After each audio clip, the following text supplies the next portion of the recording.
Hello everyone, this is Shadow Dragon from the DCUO community, and I'm recording from the test server to give like a basic guide on what to do when you get here. So first of all, the test server is free to anyone who has a DCUO account, so it doesn't matter what platform you play on, you do have access to this when you log in with your account information. But you do need a PC, obviously, because that's where it runs. There's no PlayStation or Xbox version because of the way those two companies handle updates. They won't allow like frequent updates as frequent as the test server does, like builds. So under normal conditions, when you first create a character here, you will be level 30. And it's going to be fresh 30. Like once you get out of character creation, you're going to be level 30 and you're going to appear in the monitor room. So it's not the tutorial unless they're testing like a major revamp. There were only 2 times I could remember where we started at level 0. One was with the graphic update where they revamped leveling, and then obviously the stats revamp, we tested everything from start to finish. But normal conditions, we're doing level 30 only. So you're going to find yourself like right here, and there are going to be a whole bunch of vendors surrounding you that are not there on the live server. So there's going to be a Pve vendor, which I think there was only one PvP test, so you're not going to use that at all. The Pve vendor is the one we need to take a look at. So you could purchase a few things here. Just, you're going to need armories. I'm not sure why they put these auras here. And then you're testing, there are like different boxes that'll help you, like artifacts, catalysts, and seals. So when you look at someone's test server toon, they're going to have like an incredible amount of these items. This is why. Just so we don't have to grind here. And then there are several boxes that have breakpoints for different tiers.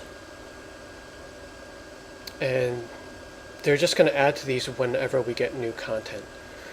So that way from fresh 30 you could skip to any of these CRs, depending on what you feel like testing. Most players are going to go all the way up to the top, to test the current content. But whenever we get like a major revamp, it's also good to test some of these middle ones. Like when I create like a different character, a different alt, I try to make them as accurately as I have them on live. And as you know from my other videos, I have like different characters at different tiers.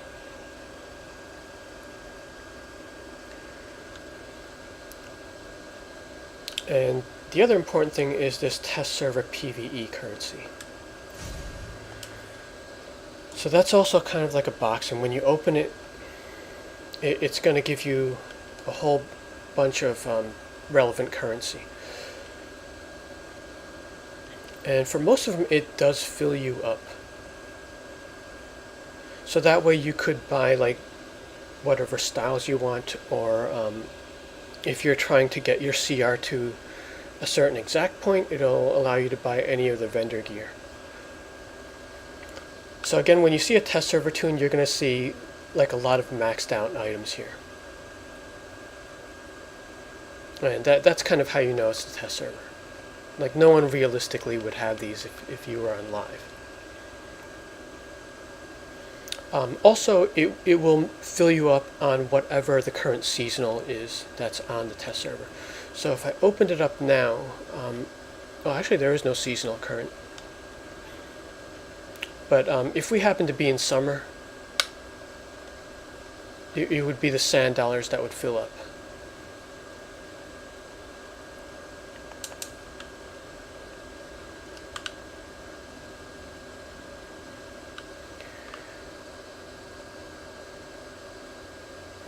Let's do the equipment mods next.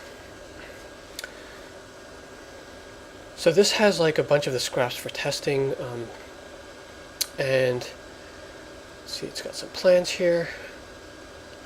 And it should have all of the current mods, and I think it goes a couple of DLCs back. Definitely not everything is in here.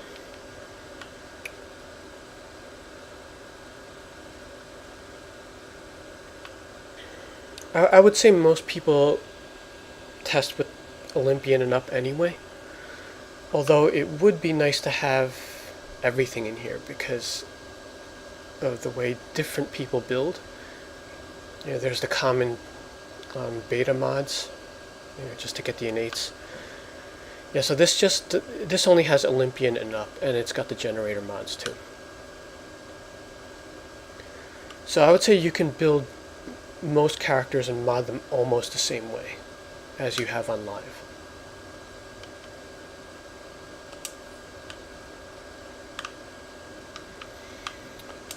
And then we have the supplies vendor. So this is where you're going to get your base items and the various change devices that are normally on the marketplace. Now initially you are going to need the housing supply box and the deed and amenity box. Unfortunately, the deed and amenity box gives you, I think it's like 2 random amenities and not like all of them. So what people end up doing is they just get multiple of these until they get the right amenities. And then they put all these teleporter mods here, which unfortunately are all of the useless ones. Like these are the single destination ones.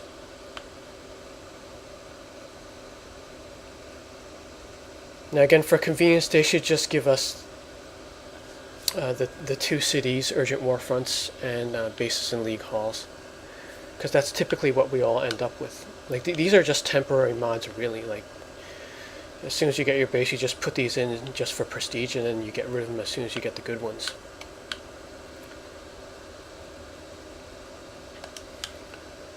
But yeah, those are the 4 vendors that are here when you start on the test server.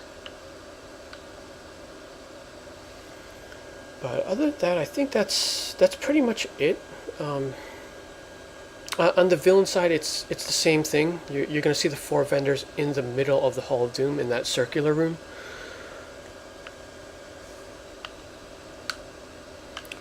But yeah, I just thought I'd give that overview since there isn't too much going on in the test server, and I just feel like creating a test server video every once in a while, because that seems to be what's in demand on the channel. And I will also provide some links in the description that tell you more about installing the test server, because I do have a link on the DCUO forums that sort of gives you some instructions on how to get started as well. So I hope this helped you out, and maybe it gives you, for those that don't have access, it'll give you an idea of what we're doing here. Alright, thanks for watching.